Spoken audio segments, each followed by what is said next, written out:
안녕하십니까. 행복한 아침 이재용입니다. 안녕하세요. 장예인입니다. 네, 오늘은 목요일이고요.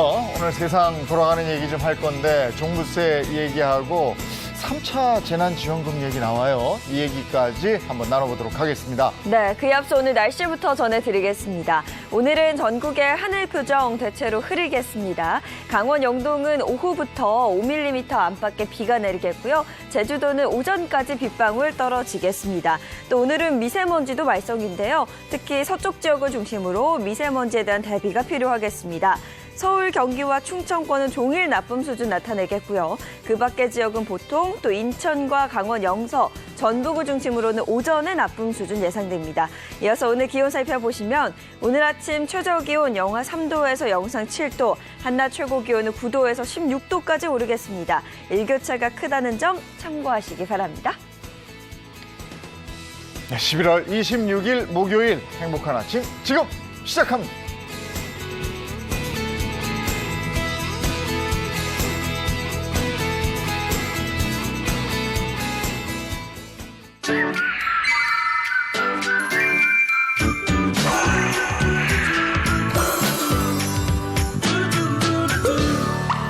요즘에는 코로나19가 재확산되고 이러면서 어디 다니기 참 거북해요. 네, 특히나 외식을 많이 꺼리게 되고요. 그렇다고 해서 식재료를 사러 밖에 나가자니 그것도 좀 걱정이 되더라고요. 많은 분들이 근데 확인을 하고 식재료는 구입해야 이게 신선한 건지 질 좋은 건지 확인할 수 있는데 직접 가지 않고라도 이 마크만 있으면 이게 질 좋은 식재료인지 아닌지 확인할 수 있다고 그래요. 네. 그 마크가 뭔지 확인해 보겠습니다. 코로나19가 길어지면서 안전을 위해 우리의 일상에는 많은 변화가 찾아왔는데요. 비대면 중심의 온라인 소비 문화도 크게 확산됐습니다. 싱싱한 농산물도 온라인에서 안전하게 구매할 수 있는데요. 비대면 시대, 믿고 먹을 수 있는 GAP 인증 제도에 대해 알아봅니다. 농산물의 생산부터 수확 후 관리 그리고 유통에 이르기까지 재배 환경과 농산물에 잔류할 수 있는 농약, 중금속 등의 위해 요소를 안전하게 관리하는 GAP 인증 제도. 안전성이 입증된 우수한 농산물임을 뜻하는 제도를 널리 알리기 위해 정부는 오프라인은 물론이고요. 온라인 유통 활성화를 위한 다양한 사업을 진행 중에 있다는데요. 지난 10월에 열린 제6회 GAP 우수사례 경쟁대회도 그중 하나. GAP 농산물은 올해 대회는 비대면 소비가 확산하는 추세를 고려해 온라인 부문도 추가했다는데요. 온라인 유통업체 3곳이 수상의 영예를 얻었다고 합니다. 온라인에서도 GAP 인증 농산물을 소비자들이 믿고 구매할 수 있게 그들이 어떤 노력을 했는지 알아보러 간 곳은 강원도 양구군. 여기도 저기도 빨갛게 익은 사과가 가득한데요. 이 많은 사과를 하나하나 보고 만지는 사람들이 있으니 저희 기준에 걸맞는 사과를 찾으러 왔습니다. GAP 인증과 같은 안정성 부분도 좀 더 체크하러 왔고 작업장이 얼마나 깨끗하게 잘 돌아가고 있는지 준비는 잘 돼 있는지 이런 부분 체크하러 왔습니다. 안전한 먹거리 확보를 위해 발품을 팔고 있는 이들. 이 농가 3군데는 다 GAP 인증 받은 건가요? 예. 보기만 해서 되나요? 맛도 봐야죠. 과일은 당도 체크도 필수라고요? 이것도 13.4. 그래도 이게 조금 더 높네요, 아까. 합격점을 받았을까요? 전체적으로 이제 양구 사과 특징에 맞게 경도가 이제 좀 단단해서 이제 전체적으로 씹는 식감이나 이런 부분은 좋다는 걸 느꼈고요. 이제 요 3개 중에서는 이제 색택이나 아니면 당도가 좀 알맞는 사과가 이쪽인 것 같아가지고 한번 이쪽 농장도 한번 가보려고 합니다. 농산물 상태만 체크하는 것에서 그치지 않습니다. 재배되는 농장까지 찾아가는 수고로움도 마다하지 않는다고요. 그냥 이렇게 따서 그냥 드시면 됩니다. 마음 놓고. 아무 때나 따서 드셔도 안심사고요. GAP가 그래서 준 겁니다. 그러나 GAP 인증을 받기란 결코 쉬운 일이 아니라 하네요. 어쨌든 뭐 샘물을 가지고 저는 검사한다는 그 자체가 소독물을 누가 검사해요? 되게 까다롭죠. 까다로운 것만큼 총괄시장에 가도 인정을 받죠. 철저한 검사와 관리하에 안전성을 입증받은 GAP 인증 농산물. 저희 같은 온라인은 또 직접 보고 못 사시니까 이런 GAP 인증도 굉장히 중요해가지고 소비자들이 더 많이 온라인으로 찾으니까. 온라인으로 구매도 많이 하죠. 네. 어제하고 오늘하고 거의 한 40-50박스 보냈어요. GAP 인증은 소비자들이 믿고 신뢰할 수 있는 지표가 됐습니다. 일단 이쪽 방문한 농가는 굉장히 지금 긍정적으로 생각하고 있고요. 좀 더 좋은 상품, 안전한 상품을 발굴해서 이제 소비자들한테 잘 전달해 드리기 위해서 여기저기 돌아다니고 있습니다. 그뿐만이 아닙니다. 올해 GAP 우수사례 경진대회에 온라인 부문에서 금상도 받고 소비자들의 마음도 사로잡을 수 있었던 또 다른 이유. 농산물이 산지에서 수확되는 순간부터 소비자에게 가기까지 전 과정에서 신선하게 배송될 수 있도록 적정 온도를 유지하는 시스템 때문이기도 한데요. 안전한 GAP 인증 농산물이 싱싱한 상태 그대로 배송되니 이를 그 누가 마다하겠어요? 믿고 구매할 수 있어 자주 주문한다는 30대 주부. 박스가 되게 여러 개네요. 뭐 이제 종류별로 나눠서 담아져서 오다 보니까 냉장이나 냉동 이렇게 따로 오는 거거든요. 상온, 냉장, 냉동별로 상품에 맞는 적정 온도로 배송되기에 더욱 믿음이 갔다는데요. 특히 GAP 인증 농산물을 신선한 상태로 받아볼 수 있어서 자주 구매한다고요. 저희가 많이 먹는 쌀, 그리고 사과, 표고버섯, 그건 뭐 요즘 맛있게 나오는 포도. 일단 제가 오늘 구입한 거는 이 정도. GAP 인증 마크가 떡하니 붙어있어 안심하고 온라인으로 구매할 수 있었다고 합니다. 코로나 때문에 잘 나갈 수가 없고 일단 제가 구매하는 데는 이 GAP 제품들이 좀 많이 다양하게 있어서 여기서 주로 구매하고 있어요. 우리 가족의 안전을 위해, 식탁 위의 안전을 위해 GAP 인증 농산물을 온라인에서 구매하기 시작한 주부. 큰애가 아토피 중증 진단을 받았는데 이런 유기농 제품들을 찾아서 제가 먹어보니까 아토피도 많이 가라앉고 무농약이기도 하고 아이들한테 먹이기에도 안심이 많이 돼서 엄마가 안심하고 아이에게 먹일 수 있는 GAP 인증 농산물. 생산자와 소비자가 신뢰할 수 있는 증표라고 볼 수 있겠죠? 비대면 시대, 안전하면서도 안심할 수 있는 먹거리로 우리 가족의 건강을 챙깁시다. 네, 내가 직접 가서 제품을 확인하고 구매할 수 없다면 GAP 인증 마크를 확인하면 되겠네요. 관리도 잘 돼 있다고 그러니까 네. 그걸 확인하고 구매하시면 확실한 제품을 받을 수가 있겠습니다. 김장들 하셨나 모르겠어요. 그 김장철에 다들 하는 고민이 아니 뭐 이렇게 올랐어? 뭐 이렇게 올랐어? 뭐 네. 이 얘기 계속 나오시더라고요. 네, 물가가 워낙 올라서 저희 집도 얼마나 김장을 해야 될까 고민이 좀 많은데요. 이 김장용 채소를 보다 저렴하게 구입할 수 있는 방법이 있다고 합니다. 그 방법 함께 알아보시죠.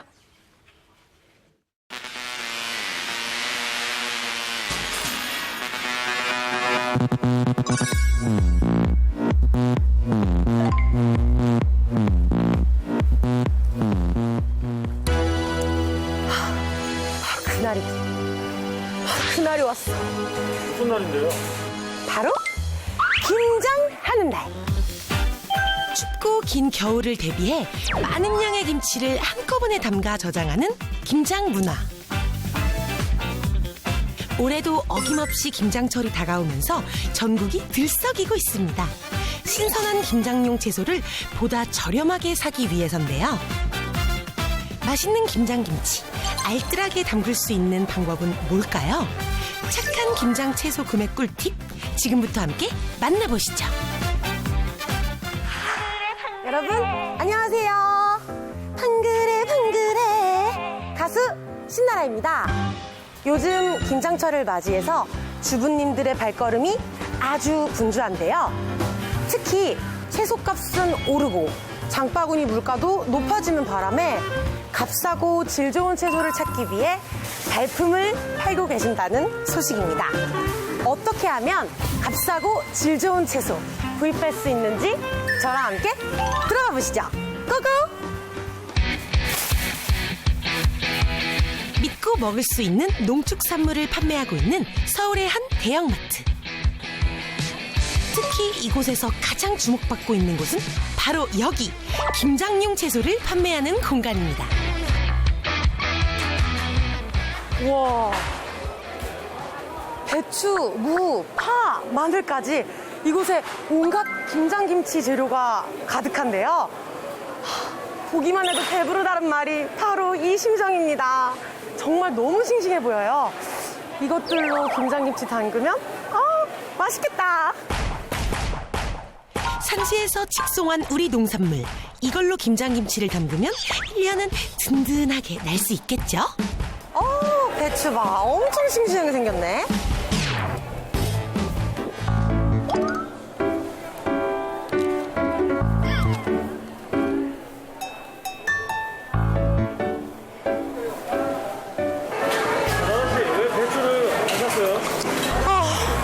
배추값이 금값이잖아요. 여기 배추 썰어가고 있는데? 뭐 어떻게 이렇게 가격이 저렴해요? 아, 네, 저희가 김정철이기 때문에 저희가 특별 할인하고 있어서 저렴합니다. 한번 가보시겠습니까, 고객님? 김장용 채소 이제 걱정 없이 사세요. 농림축산식품부는 김장철을 맞아 배추, 무 등의 김장 채소와 국내산 축산물을 저렴하게 구매할 수 있는 농축산물 할인 행사를 진행하고 있는데요. 신선한 농축산물을 20% 할인된 가격으로 판매하고 있는 행사입니다. 저희 매장 역시 적극적으로 동참하고 있는데요. 소비자들의 반응이 매우 뜨겁습니다. 11월부터 시작된 농축산물 할인 행사는 전국 약 3,500개 가량의 대형마트뿐만 아니라 온라인 쇼핑몰과 제로페이 가맹점에서도 손쉽게 이용할 수 있습니다. 높은 물가로 고민하던 주부들에게 정말 좋은 소식이네요. 그렇죠? 네, 요즘에 좀 물가가 올라서 김장철에 고민이었는데 이런 채소나 여러 가지 상품들을 할인 판매하는 행사가 있어서 되게 잘 됐다고 생각을 해요. 앞으로도 이런 행사가 많이 있었으면 좋겠어요.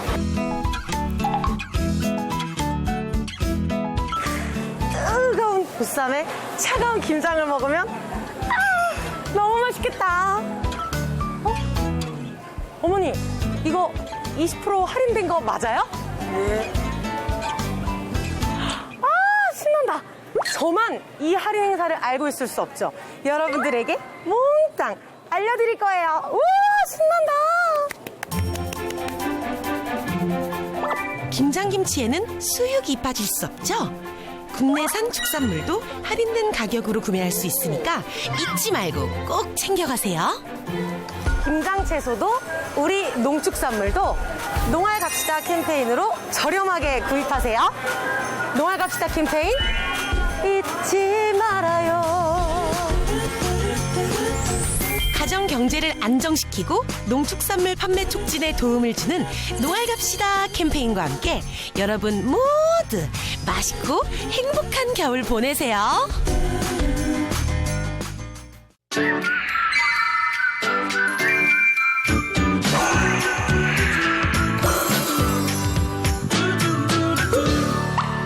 자, 이제 본격적으로 세상 돌아가는 얘기 좀 나누겠습니다. 먼저 우리 주변의 경제 얘기부터 쉽게 나눠보도록 하죠. 정철진 경제평론가입니다. 어서 오세요. 네, 안녕하십니까. 네, 반갑습니다. 오늘은 또 어떤 경제 정보 알려주실 건가요? 바로 종부세라고 하죠. 종합부동산세. 네. 고지서가 이미 발송이 됐고 받은 분들도 계시는데 오늘 여기에 대해서 자세히 이야기해 보려고 합니다. 저도 뭐 나왔다는 얘기는 들었는데 아직 고지서가 집에는 도착 안 했더라고요.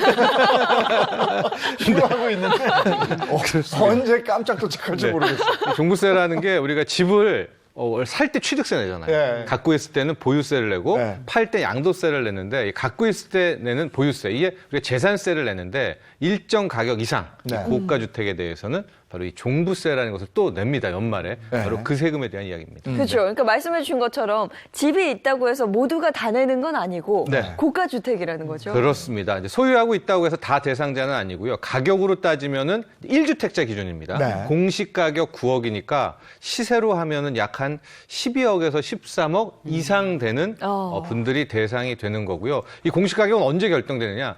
그해 매달 이제 3월에 얼마 이 집은 얼마입니다 예. 합니다. 그 기준으로 부과가 되고 중간에 샀다 팔았다 하는 사람은 어떻게 돼요? 6월 1일이 네, 기준이에요. 기준일이 네, 돼요. 6월 네. 1일 날 네. 등기부등본에 이름 있는 분이 네. 냅니다. 네. 그래서 종부세를 내야 되는 사람들 얘기는 이 종부세는 세금이라는 이름이 붙은 벌금이다. 이런 얘기까지 하더라고요. 네. 왜 실질적으로 이렇게 올라가는 네. 거예요? 그러니까 올해 특히 이제 종부세에 대한 이야기가 화두가 됐잖아요. 네. 특히 바다분들 중에서는 뭐 2배 가까이 올랐다 이런 분들도 있는데 크게 첫 번째 왜 이렇게 종부세가 많이 올랐나? 가격이 올랐기 때문입니다. 네. 아파트 가격이 오르는 게 그렇죠. 이제 첫 번째 이유고 두 번째는 공시 가격 현실화라고 해서 우리가 세금을 매길 때 그 기준이 되는 게 공시 가격인데 네. 그동안은 시세하고 좀 벌려져 있었어요. 근데 공시 가격 현실화 작업을 통해서 공시가가 많이 오른 측면도 있고요. 또 약간 복잡하기는 한데 종부세 계산 산식에 공시가격에서 약간 공제해주고 바로 종부세 세율을 곱하는 게 아닙니다. 중간에 공정가액 비율이라는 걸 곱하고 곱하는 네. 건데 그것도 5%가 올라서 90%까지 올라오는. 그러니까 작년 대비 체감하기로는 상당히 이게 폭탄이라는 얘기 하셨는데 90%. 받아보신 분들은 부담이 크죠. 거의 한 2배. 뭐 이런 얘기 하더라고요. 네. 그래서 벌금이라는 얘기까지도 좀 나오고 있는 건데 네, 그렇습니다. 올해 처음으로 종부세 내는 분들도 많이 늘어났다던데. 굉장히 많이 늘었죠. 이게 해가 거듭될수록 종부세 대상자가 빠르게 늘고 있는 것은 역시 핵심이 집값이 많이 올랐는데요. 제가 이렇게 보니까 재작년에가 30만 명, 그다음에 작년이 59만 명인데 네. 네. 이제 올해 고지서는 몇 분에게 발송이 됐는가 아직 정확한 통계는 안 나왔지만은 70만 명이 이제 넘는 그러니까 바야흐로 종부세 70만 명 납부 시대가 왔다 이렇게 볼 수가 있겠고요. 서울만 봤더니요. 서울에서는 이제 종부세를 매겨야 되는 아까 말한 뭐 1주택자는 공시가격 9억, 다주택자는 공시가격 6억인데 20만 채에서 28만 채로 약 8만 가구가 이 종부세 납부 대상 주택에 증가됐다 이렇게 볼 수 있습니다. 네, 뭐 종부세 좀 내봤으면 좋겠고요. 지금 전세 있기 때문에 종부세를 언제쯤 좀 내볼까 생각을 해볼 텐데 제 주변에는 뭐 우리 나 얼마나 왔다 몇 배 올랐다 이런 친구들이 있긴 있어요. 근데 정말 얼마나 오른 건지 저는 실감이 안 되더라고요. 그렇죠. 이제 이게 좀 가격 자기 집의 시세에 따라서 많이 이제 체감하는 게 다를 수가 있습니다. 앞서 말한 것처럼 이제 이게 공시가격 9억부터 1주택자는 가니까 이제 12억, 13억 요 언저리의 분들은 이제 그리 부담은 크지 않을 텐데 제가 일단 좀 사례 중에서 어느 정도 체감하는 부분을 많이 오른 부분들을 좀 보겠습니다. 먼저 이 서초구에 있는 한 A 아파트 같은 경우에 전용 84제곱미터 약 30평형대 시세로는 30억대 정도라고 볼 수가 있는데요. 이것이 이제 뭐 공제 빼고 뭐 장기 노령자 이런 거 빼고 그냥 보면 작년에 한 280만 원대 후반이었는데 올해는 이제 494만 원 정도로 늘어났다.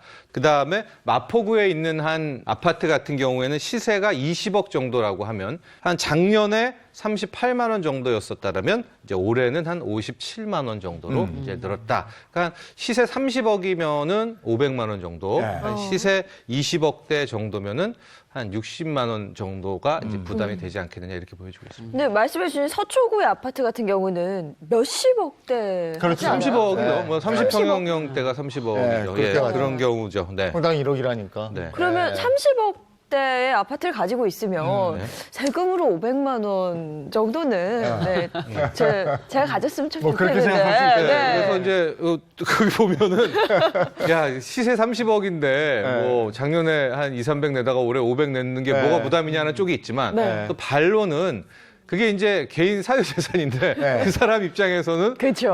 뭐 10만 원, 200만 원도 아까운 것이 아니냐 이제 이런 의견들이 충돌하고 있고요. 또 이제 은퇴자 같은 분들, 1주택자 특히 나는 그냥 집 한 채만 갖고 있었는데 이것은 너무하다 또 이런 양쪽들의 의견들이 나옵니다. 집 한 채 있는 거는 그냥 이렇게 깔고 있는 거거든요. 그렇죠. 내 집인데 네. 그게 뭐 나의 의지와 상관없이 뭐 올랐으니까 기분은 좋은데 그냥 올랐거든. 근데 거기에 대해서 세금을 한 번에 내야 되니까 그런 네. 부담은 또 있죠. 근데 올해도 문제인데 내년이 더 문제라면서요. 그렇죠. 앞서 이제 이 사례는 작년과 올해인데 올해와 내년은 또 다른 양상이 펼쳐집니다. 첫 번째가 앞서 말한 것처럼 이제 종부세는 따로 고가주택의 이런저런 계산을 통해서 마지막에 세율을 곱해서 나오잖아요. 그 종부세 세율이 올라가게 됩니다. 하고 다주택자는 훨씬 더 큰 부담을 지게 되는 것이고요. 두 번째 같은 경우에는 세금의 기준이 되는 공시가격 자체가 또 현실화가 돼요. 더 오른다는 얘기죠. 시세와 거의 가깝게 붙는 지금 당국은 거의 90%까지 맞추려고 향후 5년 내에 하려고 있으니까 더 올라가게 될 수밖에 없고 또 하나가 뭐 저 재산세 종부세 같은 경우에는 이제 상한선이라는 게 있어요. 네. 올해 보유세는 얼마 냈으면 올해 대비 뭐 130%, 뭐 200, 150%, 200%를 넘지 않는다라는 기준이 있었는데 이 상한선이 300%까지. 그러니까 2배 이상까지 올라도 커트가 안 되고 다 납부해야 되는 이런 기준 때문에 집값이 크게 급락하거나 폭락하지 않는다면 네. 올해 수준으로 유지된다 하더라도 종부세에 대한 부담은 훨씬 더 커지게 됩니다. 네, 그러니까 이런 얘기 나올수록 어떻게 보면 은퇴하신 분들 앞서도 말씀드렸지만 고민이 깊어질 수밖에 없는 거예요. 뭐 사실 종부세를 낼 때에는 말 그대로 좀 있는 분들이 좀 내시는 거 아닌가 이런 생각도 있는데 중요한 건 이게 현금이라는 게 금방 뚝딱 생기는 게 아니잖아요. 네. 은퇴하신 분들 같은 경우는 집은 있지만 사실 가지고 운영할 만한 현금이 없는 경우가 많은데 그러면 이 집을 팔아가지고 지금 세금을 내야 되는 상황인데 지금 집이 팔리냐고요. 네. 이런 문제가 생겨나니까 실제 가지고 있는 현금은 뭐 국민연금 나오는 거랑 가지고 있는 일부 돈인데 이걸 우리가 뭐 그게 400만 원이 됐건 500만 원이 됐건 이 돈을 갑작스럽게 마련한다는 건 만만한 일이 아니기 때문에 네. 아무래도 은퇴하신 분들 입장에서는 네. 내년에 또 보유세 얘기 막 나오잖아요. 네. 걱정이 커질 수밖에 없죠. 그래서 요컨대 이거예요. 그러니까 종부세 버티지 못하면 집 내놔라. 네? 근데 종부세가 이렇게 올라가면 진짜 버티지 못하고 집을 내놓는 분들도 있을 것 같아요. 그래서 당국이 이제 올 연말 혹은 내년 초에 집값이 어느 정도 하락할 것이다라는 의견들을 계속 지속적으로 내놨던 이유가요. 계속 말씀드리지만은 이제 이 종부세 기준일은 6월 1일입니다. 네. 그러니까 내년도에 종부세 납부 기준일은 6월 1일이지 않겠습니까? 근데 제가 앞서 설명한 것처럼 이렇게 종부세 부담이 커진다면 다주택자, 네. 1주택자는 생각을 하겠지만 다주택자는 어떻게든지 올 연말 내년에 집을 내놓을 것이고 네. 그렇게 급하게 내놓은 것은 급매가 될 거 아닙니까? 그러면 가격이 떨어질 것이다라는 것이 이제 당국의 판단인데 일단은 아직까지는 매물은 좀 나오고 있는 것 같지만 급매라는 건 가격을 떨어뜨려 내놔야 되는데 급매 움직임은 아직은 안 보이고 있습니다. 그래서 과연 이 종부세 폭탄 때문에 올 연말 내년 초에 다주택자들이 많이 집을 내놓을까? 이제 이것은 뭐 포인트죠. 꼭 강남에 있는 비싼 집들 내놓으면 그걸 누가 사겠습니까? 네. 그거 돈 있는 사람들이 산다고. 그렇죠. 그거를 저 대출도 안 되는데 누가 대출해가지고 사겠어요? 현찰 있는 사람들이 와서 그렇죠. 사잖아요. 네. 이게 이렇게 어떻게 보면은 그 지금 대출도 다 규제가 돼 있잖아요. 이게 수평 이동이 되는 상황이라 어떻게 보면 남의 나라 얘기 같긴 한데 처한 분들에겐 굉장히 난처한 일이 될 것 같아요. 근데 이게 계속 지속되다 보면 사회 문제로 번지지 않을까 이런 우려 섞인 목소리도 나오고 있는데 그러면 혹시 별다른 소득이 없는 경우는 조금 깎아준다거나 뭐 이런 건 없나요? 예, 일단 종부세 같은 경우에는 두 가지에서 앞서 말한 것처럼 공시가격에서 공제 금액이라는 게 있거든요. 공제를 좀 해주는데 일단은 장기 보유. 그 집을 1주택자가 많이 오래 막 10년, 네. 15년 이상 들고 있는 분들 있지 않습니까? 장기 보유 공제라는 게 있고 고령자들은 이제 앞서 우리가 얘기한 것처럼 소득이 별로 없으니까 이 네. 노령자 공제가 있는데요. 현재 기준으로 보면 이것도 좀 복잡하긴 한데 70세 이상의 노령자 중에서 그 집을 12년, 15년 이상 보유하고 있다라고 하면 약 70%까지 공제를 받게 되는데 네. 일단 당국은 내년에는 종부세율을 높이는 대신에 이 노령자 또 뭐 장기 보유 공제 합쳐서 뭐 한도를 한 80%까지 올려주기는 하겠다라는 이제 내용을 담고 있습니다. 그러면 1,000만 원 낼 거를 200만 원만 내면 된다 이런 얘기. 근데 그 개인에 따라 다르죠. 그게 아니죠. 이제 다주택자도 있고 여러 가지 네, 다를 네. 테고 또 나이도 얼만큼 몇 년을 보유했냐에 따라 다르지만 이제 최대 공제에 대한 이야기. 이게 수치는 이렇게 돼 있어도 뭐 80%로 뭐 공제 확대되고 이런다고 1,000만 원 낼 걸 뭐 800만 원 깎아줘서 200만 이건 아니더라고요. 네. 그러니까 세세하게 한번 봐야 되는 거고. 그렇다면 이제 종부세 절세를 생각해 봐야 될 텐데 그래서 부부 공동명의 같은 걸 하거든요. 네. 근데 이게 유용한 겁니까? 부부 공동명의가 실은 이제 종부세 부담을 피하기 위해서 가장 많이 네. 나왔던 이야기죠. 이 종부세라는 것은 이제 인별 합산을 하기 때문에 네. 인적으로 부담되고 있기 때문에 가령 공시 가격이 12억인 집이 있는 거예요. 네, 그럼 이제 부부가 나누게 되면 각각 6억 원, 6억 원으로 나누게 되지 않습니까? 네. 근데 이때 당시에 1인 기준가는 6억이 되기 때문에 이분들은 6억 빼버리면 빵이 되죠. 네. 그러면 이제 공시가격 12억이면은 시세 한 15억, 16억 정도 있으면 원래는 종부세 대상이죠. 네. 근데 부부 공동 명의를 하면 어떻게 되겠습니까? 나눠지니까 이제 좀 종부세 안 내죠, 아예. 안 내죠. 예, 대상으로 빠지게 예. 되고 있어서 일단은 이제 부부 같은 경우에 공동 명의를 하면 무조건 종부세에 유리하다라는 게 지금까지의 이야기였죠. 근데 또 아니에요. 그게 또 아니에요. 이것이 이제 네. 왜 달라지냐면은 네. 앞서 말한 것처럼 이제 공시 가격이 12억 이상이 됐어요. 그럼 막 이제 20억 시세로 가령 30억이다라고 한다면 내년부터는 어떻게 달라지냐면 실질적으로 이 앞서 말한 것처럼 고령자 그다음에 오래 갖고 있을 때 네. 장기 보유 부분에 있어서 이 공동 명의에 있어서는 혜택을 지금 안 줍니다. 아, 그래요? 예. 그래서 이제 이걸 과연 부부 공동 명의도 장기 보유하고 이 소위 말하는 노령자를 넣어야 된다 말아야 된다 얘기가 나오고 네. 있는데 아직까지는 안 주는 거거든요. 그렇기 네. 때문에 만에 하나 시세가 뭐 25억이다, 30억이다 이럴 경우에는 그것도 이제 가구별로 다르지만 그 가구주가 노령자인데다가 길게 장기 보유를 했다. 네. 그러면은 부부 공동 명의로 절세하는 것보다는 단독 명의로 해서 그분이 앞서 말한 것처럼 공제 폭을 최대한 늘리는 게 또 유리한 거예요. 그러니까 어렵다. 이제 이 부부 공동 명의도 이게 단순히 종부세 피하려면 부부 공동 명의 이게 이제 이게 공식은 아니네요. 아닙니다. 예, 그 시세에 따라서 소위 말하는 좀 생각해 볼 부분들이 있다. 야, 뭐 이것 때문에 부부싸움 나겠는데? 아니, 여태까지 공동명의 했다가 왜 바로 또 당신 명의로 한다는 거야? 이렇게 맞아요. 되잖아. 네. 야, 이거 참.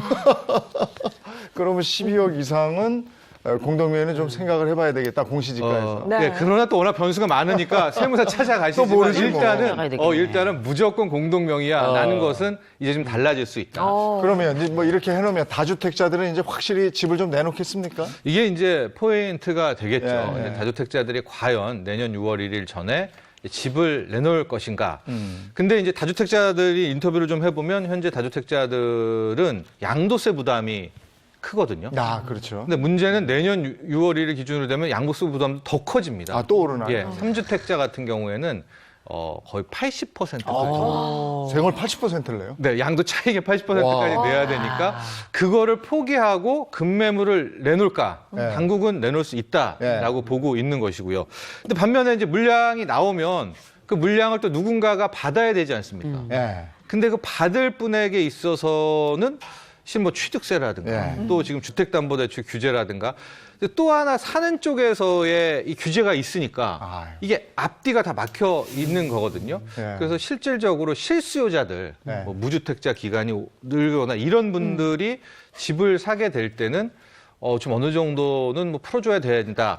그래야지만 시장에도 급매물이 나오고 급매물이 소화된다라는 이제 그런 의견들이 있는데 아직까지는 뭐 살 때 팔 때 보유할 때 다 세금이 있어서 과연 다주택자들이 완전히 참패를 하고 낮은 가격에 급매를 내고 그래서 집값이 떨어질지는 저는 한 내년 1분기 한 2, 3월까지 봅니다. 근데 이게 참 애매하다고요. 양도세 중과를 완화해주는 정책을 한번 핀 적이 있었기 때문에 이걸 또 피면 그때 그것 때문에 집을 팔았던 사람들은 이렇게 또 그때보다 올랐거든요. 그럼 나는 그때 정책 때문에 손해봤다고 이렇게 얘기를 할 거라고. 그러니까 그런 정책을 또 필 수도 없고 지금 애매한. 당국은 현재까지는 뭐 입장에 변화가 없다라는 게 공식 방침이고요. 뭐 이런 세금 폭탄이 힘들다면 물량을 내는 겁니다. 알겠습니다. 부동산 얘기 뭐 할 게 많은데 그냥 요즘 하고 다른 얘기 좀 나누도록 하겠습니다. 정철진 경제평론가였습니다. 고맙습니다. 고맙습니다. 자, 이슈로 풀어보겠습니다. 첫 번째 이슈부터 가죠. 네, 금주의 이슈 탑3, 3위부터 보겠습니다. 3위는요, 디지털 뜀박질 시대입니다. Can a robot write a symphony? Can a robot turn a canvas into a beautiful masterpiece? Can you? 인간의 고유 영역이라 여겨왔던 창작의 세계.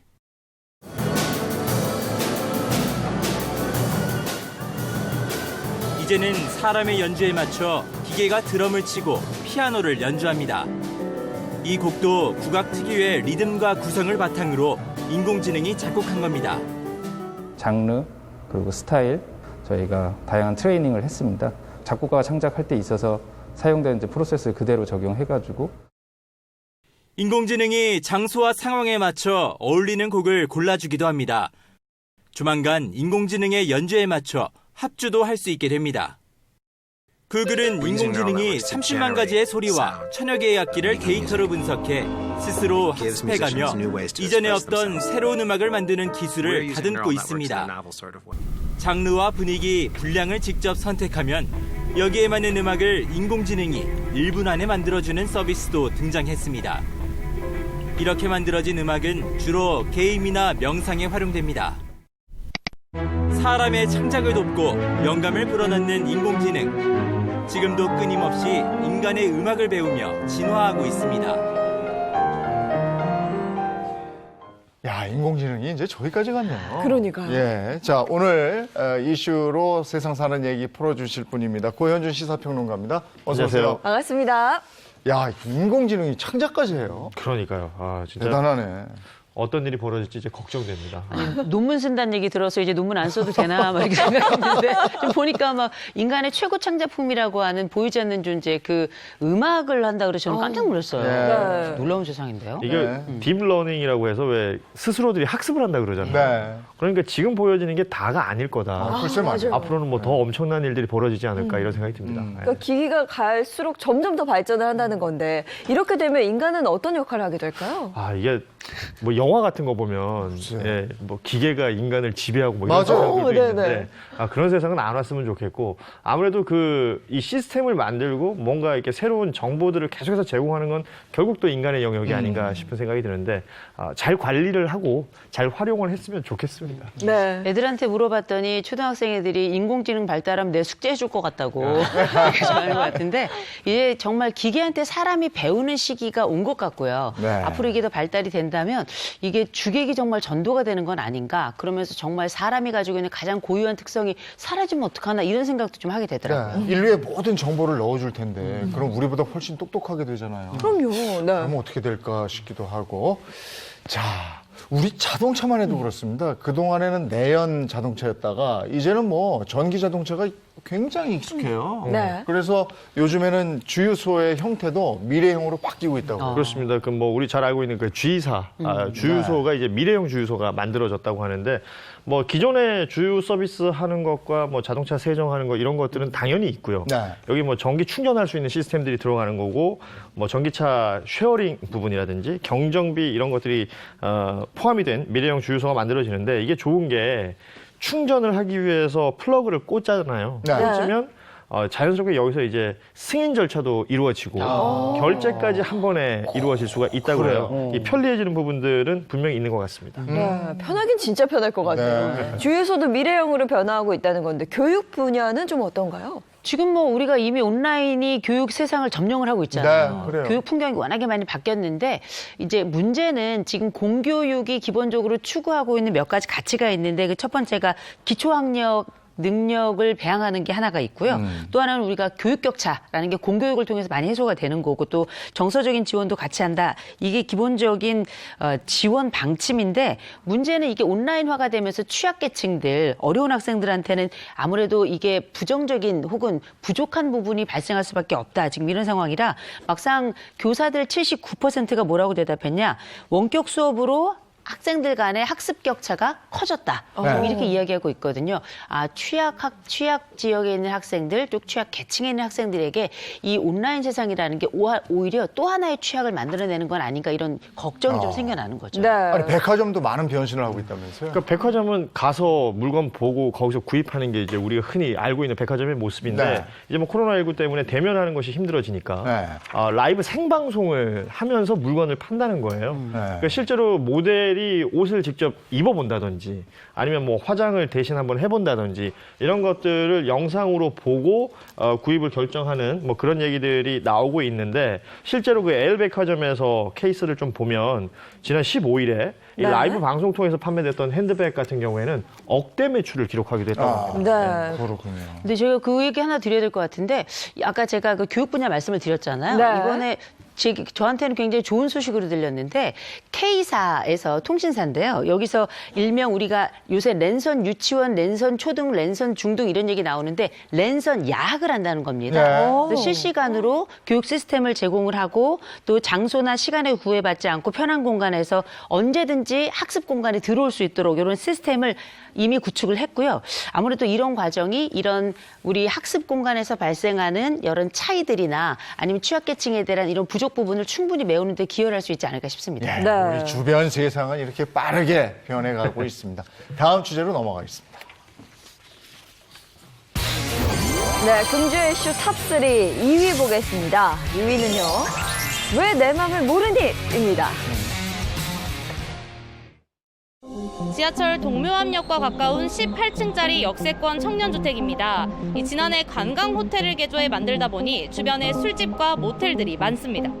객실 238개 중 대부분이 22제곱미터 이하 원룸입니다. 입주 초기 호텔식 서비스 비용까지 포함돼 월 60에서 70만 원을 내야 하자 당첨자 207가구 중 180여 가구가 계약을 취소하는 일도 있었습니다. 이제는 월세가 30만 원대까지 낮아져 현재 빈 방은 없습니다. 역대급 전세 대란을 해소하기 위해 호텔과 오피스, 상가까지 리모델링에 공급한다는 정부의 구상에 대해 시민들의 반응은 차가웠습니다. 삶의 질이라는 게 굉장히 중요한데 호텔이나 그런 곳을 개조해서 만든다고 생각하면 그 주변의 인프라도 그렇고 살기 좋진 않을 것 같아요. 황당했습니다. 부동산 대책이라기보다가 억지로 그러니까 막 생각나는 대로 그냥 하는 것 같은 그런 느낌이 들었어요. 숙박시설을 임대주택으로 개조해 공급하는 방안은 1, 2인 가구 중심의 대책이어서 3인 가구 이상에게는 실효성이 없다는 반응도 나왔습니다. 논란이 일자 김현미 국토교통부 장관은 호텔 등 숙박시설 리모델링을 통한 물량 공급은 전체 물량의 3%에 불과하다고 일축했습니다. 어떤 분 말이 확 왔어요. 생각나는 대로 그냥 하는 것 같습니다. 이렇게 얘기를 하시는데 전세 대책 이 안에 포함되어 있는 게 이제 호텔을 임대를 하겠다 이거였단 말이에요. 네. 그러니까 전세난이 워낙 심각하니까 이제 전세난 해결을 위해서 2년간 11만 4천 호 정도 공급하는 내용이 나왔죠. 이 중에 한 20% 약간 넘는 수준입니다. 2만 6천 호 정도를 뭐 호텔이라든지 아니면 뭐 사무실이나 이제 비어 있는 공간들을 활용해서 리모델링한 이후에 공급하겠다라는 대책이 나왔던 것이죠. 네. 그래서 정부는 뭐 넓은 평형의 고급 옵션도 넣겠다. 거기다 뭐 지하주차장까지 만들겠다 이런 얘기를 하고는 있는 건데요. 뭐 영상을 통해 많은 분들 보셨겠지만 정말 이 호텔에서 사는 게 괜찮을지 뭐 시설이 좋은 건지 이거에 대해서 물음표가 항상 달려요. 일단 뭐 보도 보셨지만 지금 종로구에 이제 위치한 한 호텔이 케이스로 지금 나온 건데 207가구를 분양을 했었어요. 근데 87%에 달하는 180가구의 취소 사례가 나왔습니다. 일단 들어가서 봤더니 이제 살기 좀 불편하다, 힘들다라는 게 느껴졌던 것 같아요. 그러니까 기존 호텔에서 사용하고 있던 그 침구류들, 뭐 이불이나 이런 것들 그대로 사용해야 되는 거였고 또 호텔 서비스를 제공한다라는 부분이 옵션에 있었는데 이 옵션을 쓰기 위해서는 뭐 가구라든지 뭐 카펫 이런 거 대여비, 청소비 이런 걸 내야 된다는 거죠. 이러면 이게 월에 한 30만 원 정도 비용이 발생하면서 한 달 사는데 70만 원 이상의 돈이 든다. 이렇게 되니까 저렴한 가격에 청년들한테 제공한다라는 어떤 내용의 취지가 좀 무색해진 것으로 보입니다. 제가 이 얘기 듣고 20대 애들 한 8명 정도에게 물어봤거든요. 이거 어떻게 생각하냐 그랬더니 그 돈이면 노량진 간다 이렇게 얘기하더라고요. 너무 비싸다. 그리고 우리는 호텔 서비스 그 정도 필요하지 않은데 필요 없는 부가 비용까지 하면서 누가 여기에 들어가겠느냐 하면서 굉장히 불편해하더라고요. 주거 환경이라는 게 있는 거거든요. 그 호텔은 잠시 머무는데 특화되어 있는 공간 아니겠어요? 그러니까 뭐 통상 그 상업 지역이 있잖아요, 호텔은. 그런데 우리가 주거라고 하고 내가 편안하게 쉴 수 있는 집을 생각할 때는 주변도 좀 조용하고 이랬으면 좋겠는데 통상 상업 지역에 있다 보면 옆에 뭐 위락시설, 뭐 술집이라든지 이런 것들이 당연히 있을 수밖에 없는 거고 그럼 밤 시간이 힘들어집니다. 이런 부분들에 대한 비판이 있는 거고요. 주거시설 주변에 우리가 항상 따지는 것들 있잖아요. 마트는 가까이 있는지, 학교는 가까이 있는지 이런 거 따지는데 호텔 같은 경우에는 그런 조건에 맞춰서 처음에 지어지지는 않았을 거니까. 저기 이제 술집이 가까이 있죠. 그렇죠. 이게 뭐 이 니즈가 맞겠느냐 네. 이런 뭐 비판들이 또 나오는 것이죠. 우리가 옛날에 한참 호캉스가 유행이었어요. 호캉스. 그래서 저는 호캉스가 뭔가 싶었더니 호텔에서 이렇게 휴가 지내는 거였더라고요. 네. 근데 그동안 보통 2박 3일이나 뭐 길어봐야 뭐 일주일 이렇게 된 거지 거기서 과연 생활할 수 있겠는가. 몇 가지 문제가 저는 머릿속에 떠오르는데 첫째, 청국장 거기서 끓일 수 있겠나. 그 4인 가족이 살 방은 또 넉넉하겠는가. 네. 또 한 가지는 실제 거기 살면서 만약에 1인 가구에게 이렇게 열어준다? 제가 거기에 제 딸을 보낼 수 있을까요? 이런 생각도 좀 들더라고요. 거기다가 지금 도처에 이 여러 그 호텔들이나 이런 데를 사서 한다는데 이게 정부가 이걸 일일이 또 다 관리하면서 또 그 관리는 제대로 될까? 고민이 좀 많죠. 그러니까요. 사실 그냥 들어가서 잠만 자고 나오는 1인 가구 아닌 이상은 네.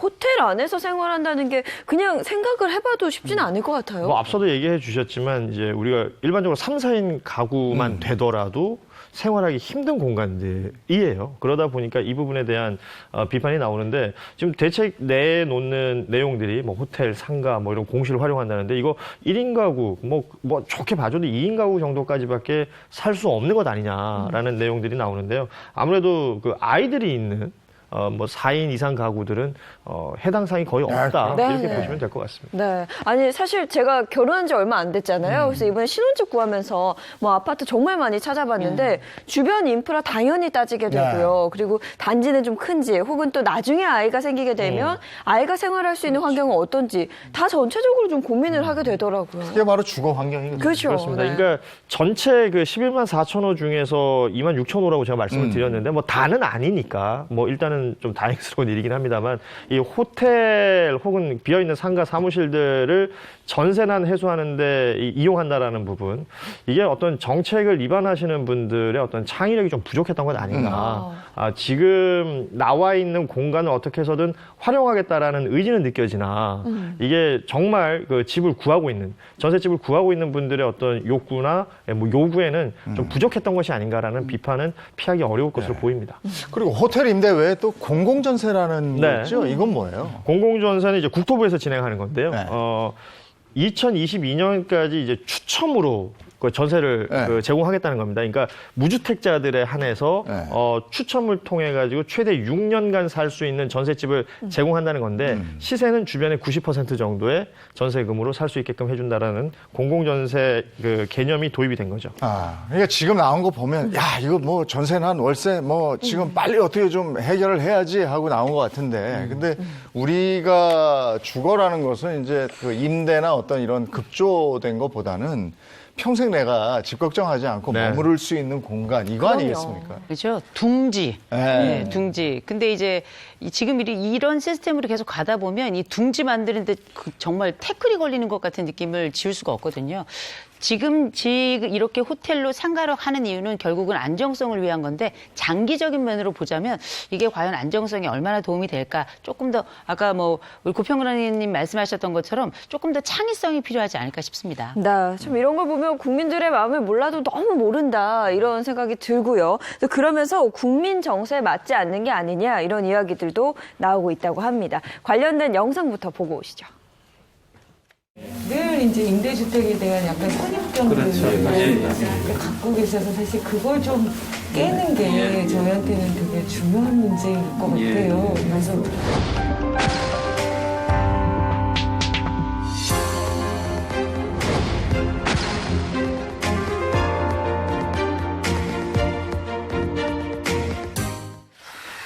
자, 이런 발언들이 나왔는데 어떻게 들으셨습니까? 아파트에 대한 환상을 갖지 말라고 하셨는데 제가 알고 있기로는 그분 아파트 사시는 걸로 알고 있는데 그렇게 얘기하시는 건 조금 아닌 것 같고요. 다만 저희가 아파트가 환상이어야 되나요? 또 그 환상을 또 가지면 안 되나요? 저도 제가 주택도 살아보고 빌라도 살아보고 아파트도 살아봤는데 아파트가 제일 편하더라고요. 솔직히. 환상이 아니라 우리한테 그게 현실이 됐으면 좋겠어요.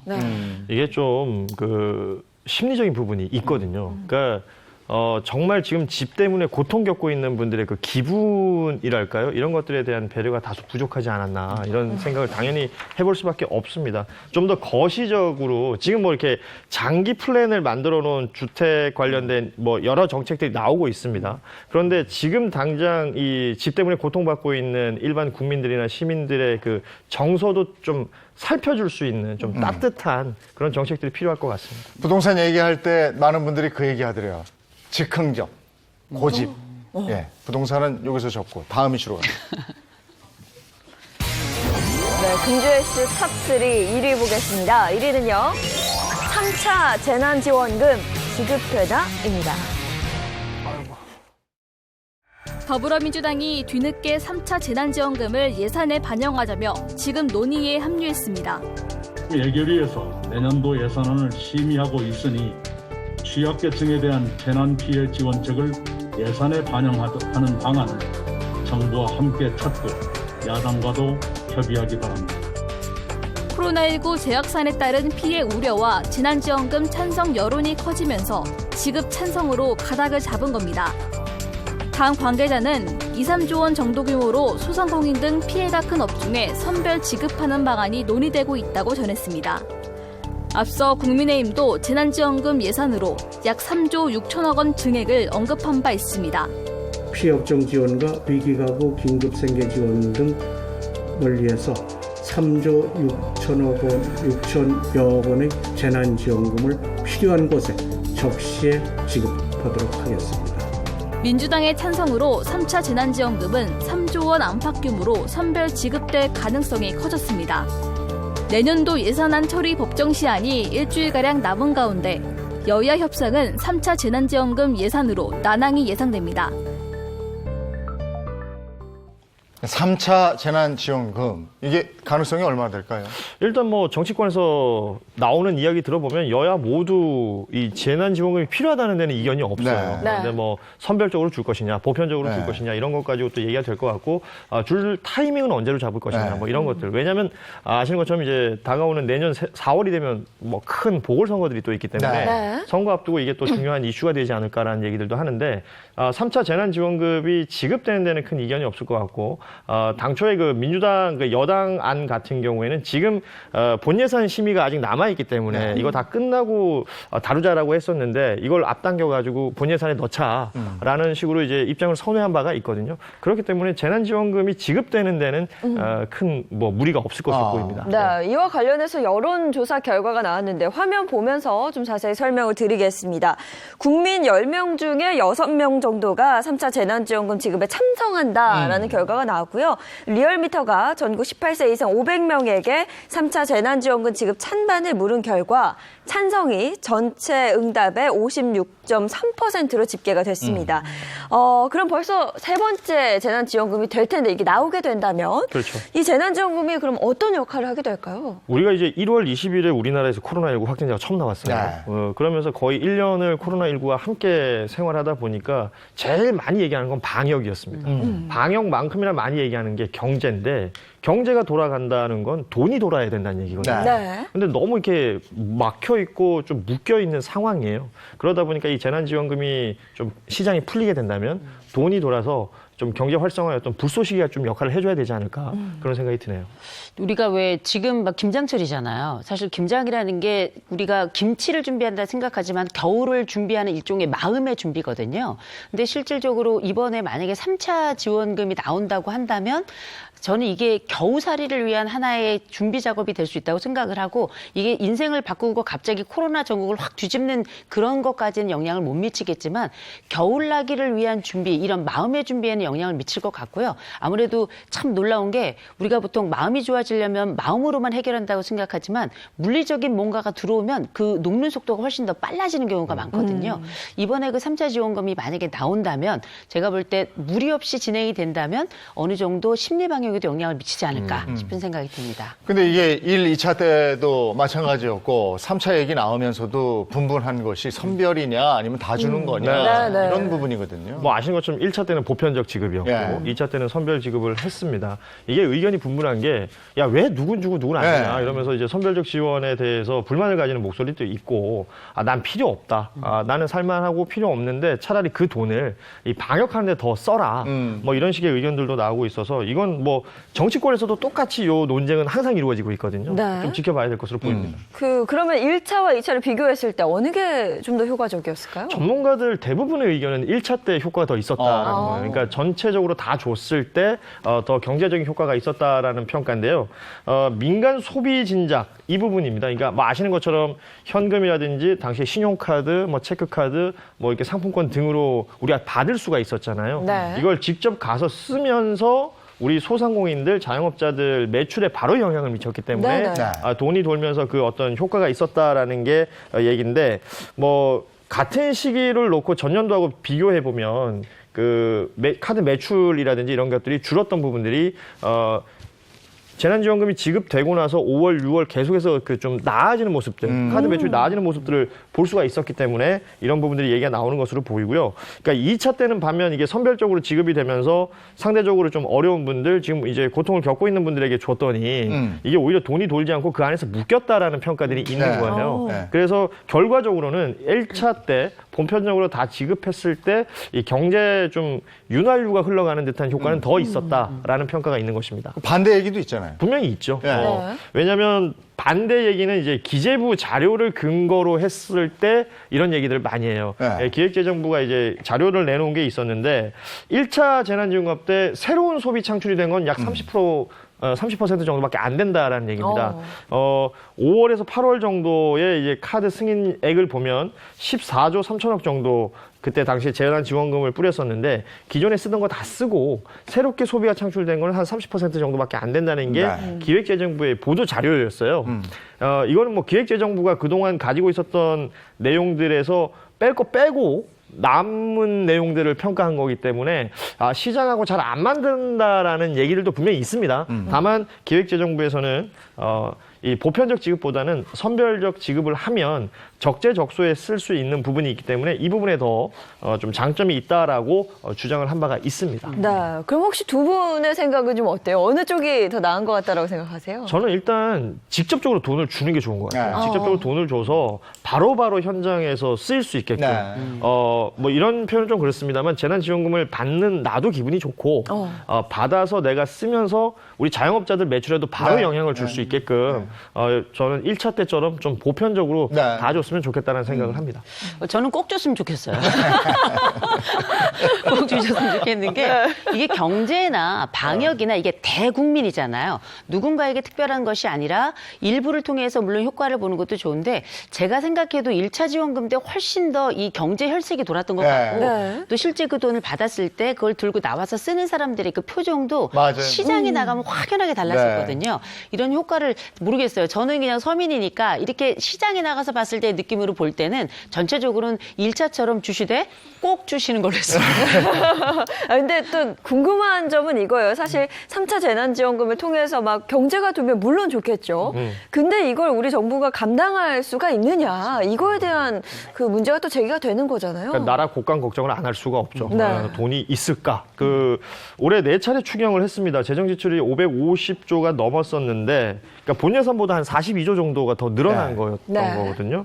그러니까 재정 적자가 이제 불가피한 부분이 있어요.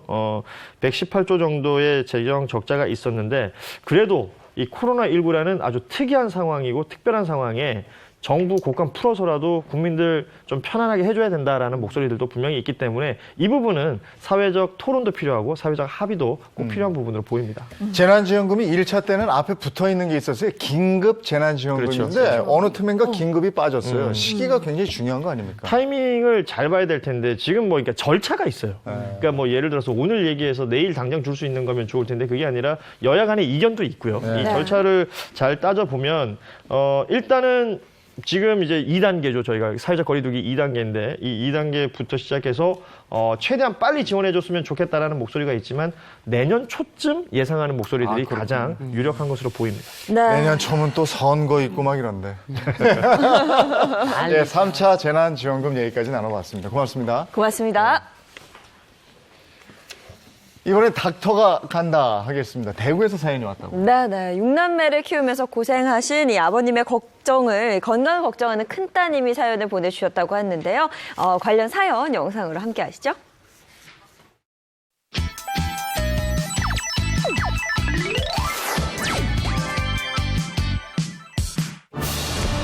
더욱 강력하게 돌아온 닥터가 간다.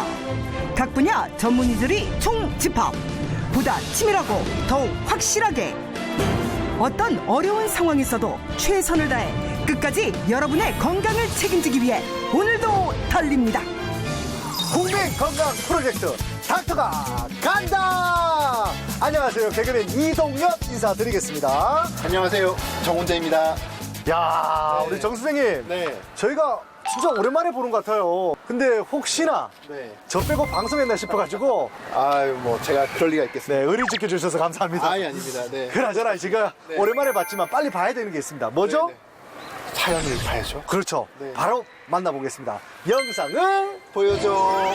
안녕하세요. 저는 대구에 사는 딸 5, 아들 1, 6남매 집의 맏딸입니다. 평생 6남매 뒷바라지로 힘든 농기계 수리업을 하시는 아버지 건강 때문에 이렇게 신청을 하게 되었습니다. 매일 무거운 기계를 들고 몸을 써야 하는 직업이라 허리와 어깨도 아파 많이 고통스러워 하십니다. 평생을 가족들을 위해 고생하신 아버지가 남은 날들은 아프지 않고 건강하고 행복하게 사셨으면 하는 바람에서 신청합니다. 닥터가 간다. 꼭 도와주세요. 야, 이번 사연은요. 정말 놀라운 게 우리 방송을 보고 직접 사연을 보냈다는 거 아닙니까? 네네. 야, 근데 6남매를 키우시면서 정말 힘들게 사신 우리 아버님. 우리 아버님이 나이가 있으신데도요. 아직도 일을 손에 못 놓고 있다고 합니다. 가야죠. 아버님 조금만 기다리소. 저희가 갈게요. 자, 그럼 가볼까요? 가볼까요? 닥터가 간다. 고! 고! 고! 고! 고! 고! 출발! 가시죠. 떨립니다. 네. 안녕하세요. 혹시 오늘 주인공 셋째 딸이 맞으실까요? 네, 맞습니다. 제대로 찾았습니다. 오늘 잠깐만 실례하겠습니다. 아이고. 안녕하세요. 네, 우리 아버님 조남이 그러면 차, 주택 아버님 아니세요? 네, 맞습니다. 닥터가 간다. 오늘의 주인공 차주택시. 네, 아버님 반갑습니다. 반갑습니다. 반갑습니다. 이야, 우리 딸이 큰 딸이 이 사연을 보냈습니다. 알고 계셨습니까? 예. 큰 딸이 모든 걸 다 잘합니다. 근데 올해 우리 아버님 나이 연세가 어떻게 되시는 거예요? 70노입니다. 그렇게 안 보이십니다. 진짜 너무 동안하시고 아버님 누가 70노이라 하겠습니까? 뭐 손으로 보시면 힘이 뭐 장사실 것 같습니다. 아버님 여러분 한번 보세요. 아버님 손이 왜 이렇게 크세요? 너무 두꺼워요, 아버님. 왜 이렇게 두꺼우신 거예요? 나이가 좀 있으신데 이제 일 안 했으면 좋겠는데도 지금 일을 계속 하셔서 걱정이 된다고 하는데 구체적으로 어떤 일을 하시는 거예요? 농기계 수리합니다. 진짜 힘든 일인데 좀 내려놓으시지 왜 이렇게 계속 하시는 거예요? 할 수도 없죠. 부모로서 이제 자식들 전부 출가시키나야 그 부모 도를 한 거 아니겠습니까? 3남매 이제 서희 이제 저 출가시키고 서희 남았습니다. 부모로서 그 책임을 다 안 느낄 수가 없잖아요. 1977년 결혼식을 올리고 이후 딸 5과 아들 1, 6남매를 둔 아버지가 됐는데요. 어느덧 3남매는 결혼을 해 가정까지 꾸리고 가족은 더 늘어 다복해졌습니다. 대구시 동구 주인공 차주택시의 집인데요. 자택에서 농기계 수리일도 함께하고 있는 주인공.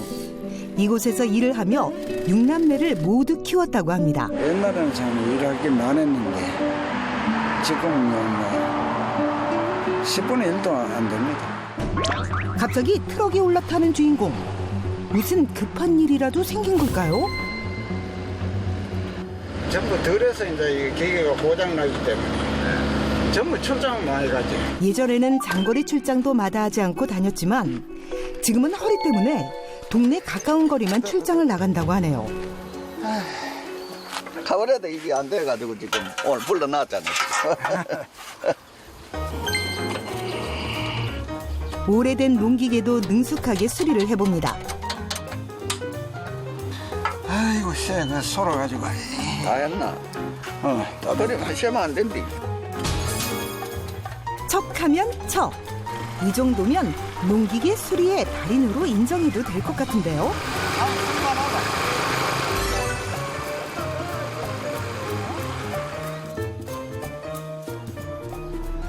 그런데 허리가 불편해 보이는데요.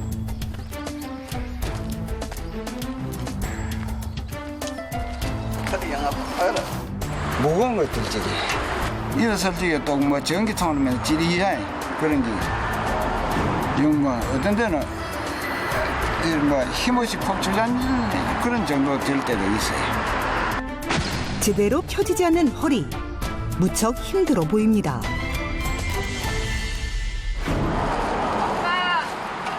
엄마. 아빠 또 아이고, 우리 일하시고 큰딸 계시네. 아이고 허리 아픈데. 일을 그렇게 많이 하시면 안 되는데. 아니 뭐 만날 아픈 애를 뭐 만날 그렇지. 그 뭐라 그래 많이 사들고 왔니? 과일 좀 사들고 왔어. 그래. 저 들어가. 예.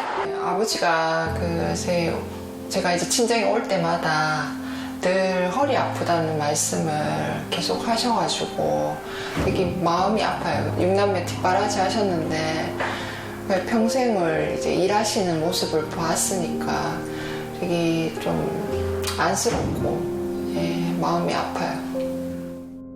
아픈 지는 얼마나 되셨어요? 좀 오래됐어요. 오래됐어요. 한 4, 5년 되셨나요? 4, 5년도 안 넘었어요. 네. 아버님 지금 제일 불편한 데가 그럼 허리가 제일 불편하신 거세요? 허리가. 네. 허리가 아프다가 이게 밑으로 사살 내려가네. 언제부터 아프셨어요? 지금은 이제 엉치가 이렇게 아프시겠어요. 엉치가. 네. 병원에 가서 그럼 빨리 진료를 받아보시지 왜 이렇게 가만히 계셨습니까? 받아보니 뭐별 뾰족한 수가 없대요. 그냥 통증 주사나 맞고 안 그러면은 영 수술하려고 하면은 또 돈이 엄청나게 많이 들고 예정만 하려고 하면.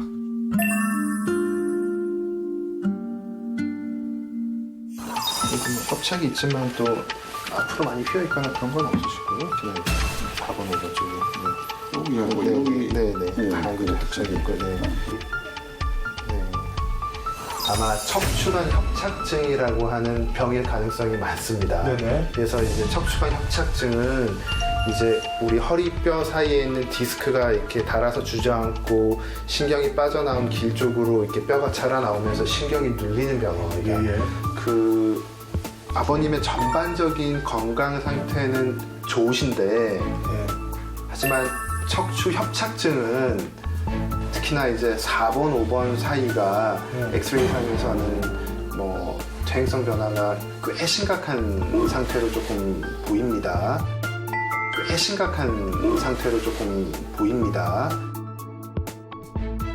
네. 보통 그 정도 심각하면 아프다고 막 울고 막 그래야 되는데 아버지 왜 이렇게 태연하게 계세요? 아픈 사람 같지 않습니다. 그래가지고 조금 아프지만 참아야지. 지금 우리 생활하는 것도 빠듯한데 그거 가지고 이거 수술비를 못 감당하잖아요. 자매들 있지만 자매들도 살기 바쁘고. 너무 걱정 마시고요. 일단은 치료는 잘 될 겁니다. 또 저를 비롯해서 저희 드림팀이 모여서요 깨끗하게 병을 한번 낫도록 저희가 최대한 빨리 노력을 하겠습니다. 감사합니다. 다음 주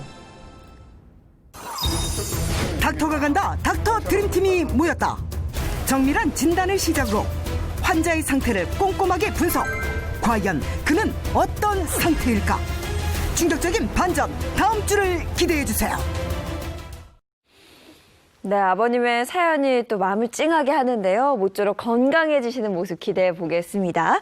자, 이 사연의 주인공처럼 닥터가 간다가 필요하신 분들은요. 행복한 아침 홈페이지 게시판 통해서 사연 신청 남겨주실 수 있고요. 뿐만 아니라 현재 자막을 통해서 유선 전화번호가 하나 나가고 있습니다. 이 번호를 통해서도 문의 혹은 신청을 기다리고 있겠습니다. 여러분 많은 참여 부탁드릴게요.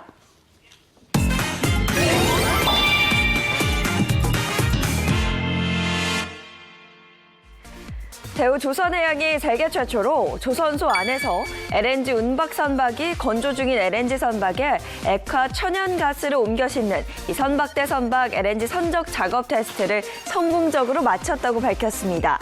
선박대 선박 LNG 선적 작업은 다른 방식에 비해 시간과 주입량 측면에서 효율이 높다고 평가되는 방식인데요. 이번 테스트 성공으로 건조 중인 LNG 운반선 안전 검증을 위해 통영과 평택, 삼척 등 LNG 터미널로 이동해야 하는 불편과 비용을 줄일 수 있게 됐습니다. 요즘이 난방이 좀 애매한 때인가 봐요. 건물들이 좀 으스스해요. 좀 춥긴 춥죠. 이럴 때일수록 따뜻하게 챙겨 입으시고요. 저희는 내일 아침 8시 더 알찬 내용으로 돌아오겠습니다. 행복한 아침, 행복한 하루 되십시오. 고맙습니다. 고맙습니다.